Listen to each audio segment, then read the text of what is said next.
Hi, my name's Phil. I like talking about politics, and in this video I like to discuss what may turn out to be a major talking point once the general election results are published. So far, the focus has been on how Labour and the Conservatives are going to do because, of course, their relatively strength determines the government. But there's another comparison which few people are considering right now, but might become a big issue after the election and will certainly be a good one to promote talk of electoral reform.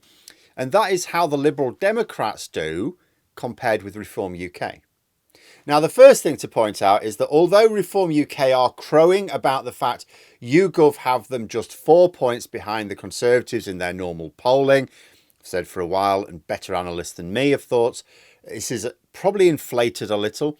In fact, all the online pollsters seem to be inadvertently inflating Reform UK's share of the vote in polls.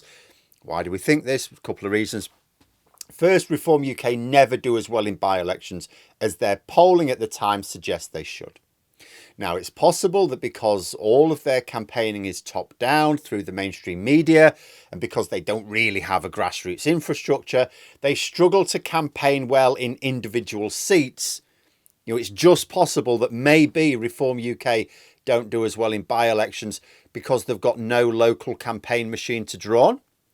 But I still think that because they are an obvious party of protest, they should be attracting a higher proportion of protest votes in by-elections if their general national polling is accurate.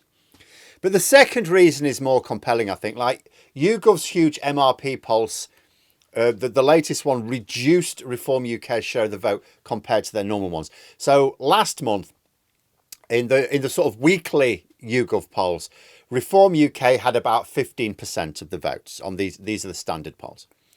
But then if you look at that large MRP poll that just dropped this week, where the fieldwork was done last month, at the time Reform UK had 15% of the vote with the same pollster.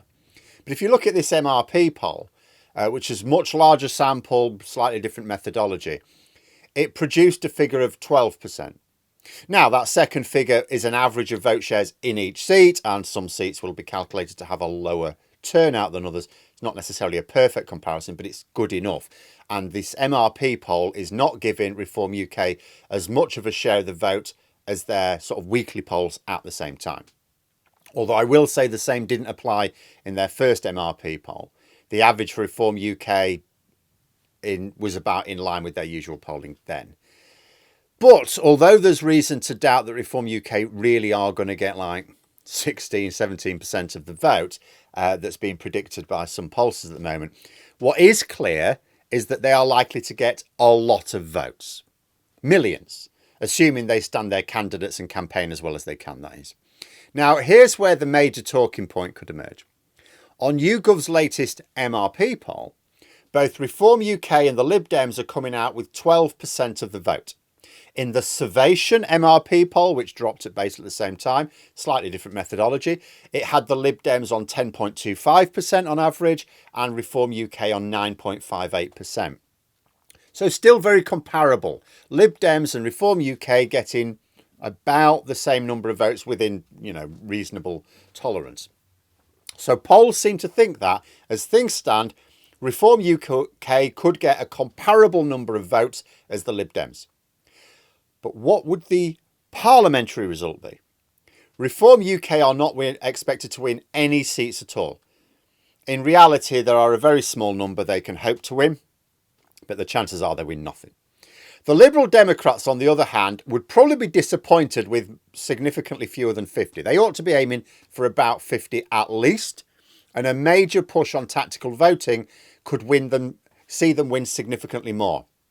In fact, there's a realistic chance that the Conservatives do so badly that the Lib Dems become the official party of opposition. Because despite some criticisms of the Lib Dems recently, what I will say is what polls show is what I've suspected. The Lib Dems are focusing their vote much more efficiently than they have in the past. So we may end up with a situation whereby Ed Davey, the Lib Dem leader, becomes the leader of the opposition. Now, this isn't the most likely outcome. The most likely outcome is still that the Tories remain the second largest party in Parliament, but it is plausible. In fact, there's probably more chance that the Lib Dems become the second largest party than Reform UK win even a single seat. So we could easily end up with a set of general election results whereby Reform UK and the Lib Dems both get about, 3.5 to 4 million votes maybe? But one of those parties becomes the official party of opposition and the other doesn't get even a single MP.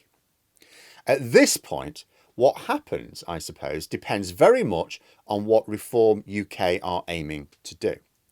I think their aim is really to just blackmail the Conservative Party into becoming a far-right party and adopting extremist policies in return for dropping candidates in future elections.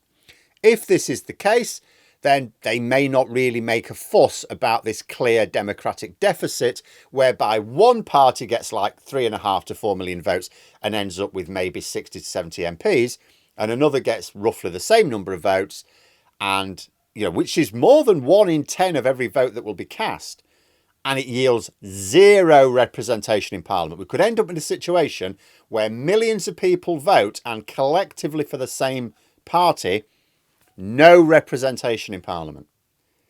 After all, there was no great fuss made in 2015. I'm not saying there was no complaint. There may have been. I can't remember. But the fact that I can't remember suggests there wasn't a massive fuss made, because in 2015, the Lib Dems suffered very badly.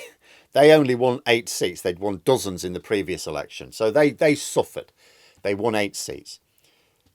However, UKIP won more than 50% more votes than the Lib Dems. They blew them away. But they only won 1 seat. Now, if UKIP were a serious party, they would have had a fit. They'd have complained bitterly about the undemocratic nature of our electoral system. However, because what they really wanted, they didn't just want a few MPs to plant their asses on the green benches at the back. What they wanted was the much larger Conservative Party to pull us out of the EU, which they promptly did. So UKIP were basically delighted at the outcome. So how will Reform UK react to what could be an even more stark distribution of power? If we get results which shows that millions of Reform UK votes counted for nothing, and the same number of Lib Dem votes made them the second most powerful party in Parliament, what then? I mean, I'm sure Reform UK will pass comment. Tyson and Farage have both talked up the benefits of PR. But will it make more than a passing comment? Will they make it a bit of a mission? Will they make an issue of it? Will they put their shoulder behind their own efforts to promote electoral reform, to make all votes count for the same, along with other groups doing the same who are not exactly aligned with them? Or, because Reform UK are not actually trying to be a serious party in their own right, will they instead focus on sending the message to the Tories that if they ever want to enter government again, it can only be by supplanting Reform UK on the far right? Because just yesterday, for example, when reacting to the news that Reform UK could cost the Tories dozens of seats, Richard Tice once again insisted he would not stand candidates down. But his reasoning was that the Conservatives must be punished. That's what he said. He didn't say, no, Reform UK are a proper party and we're of course not going to stand down. He didn't imply that he wanted to grow the party in its own right. He just said we exist to punish the Conservatives. Well, the implication of that being that when the Conservatives do as he says, they no longer need punishing and he'll just disappear, yeah? So, right, I remain unconvinced that Reform UK ever want to be a real political party. But how will their supporters react? And how will the right-wing media react? Because if they think Reform UK might be here to stay, which I have my doubts about, and see the changing nature of elections whereby the Conservatives will struggle even in future elections, what will they decide? It'll be tricky for them. On the one hand, first past the post is literally the only electoral system which can produce a majority Conservative government. You can't have PR and expect a Conservative government. Like, you go back to 2015, Labour and the Lib Dems both did very badly. Right-wing parties collectively won the largest share of the vote ever, really. And yet, the Conservatives, UKIP and the DUP between them won 50% of the vote. In a more proportional system, you'd think, if they were lucky, maybe they'd have had a majority of 1 or 2 MPs, but they may not have even had that. In theory, they may have had just enough to govern in coalition, but in practice, there would be endless arguments between those 3 parties and the government would be weak and fractured. And that was the best That was the best year for the right-wing vote. That was 50% was the most ever in terms since universal suffrage, at least, shall we say. So zero chance of a Tory government under PR. But what if first past the post stops the Conservatives even being a major force in Parliament? Will the right wing have to change their tune then? Might we end up in a situation whereby Labour can push ahead with a national debate on electoral reform, as we're hoping they do fairly quickly? And maybe it'll turn out there won't be as much opposition as would have existed in the past. Could be interesting.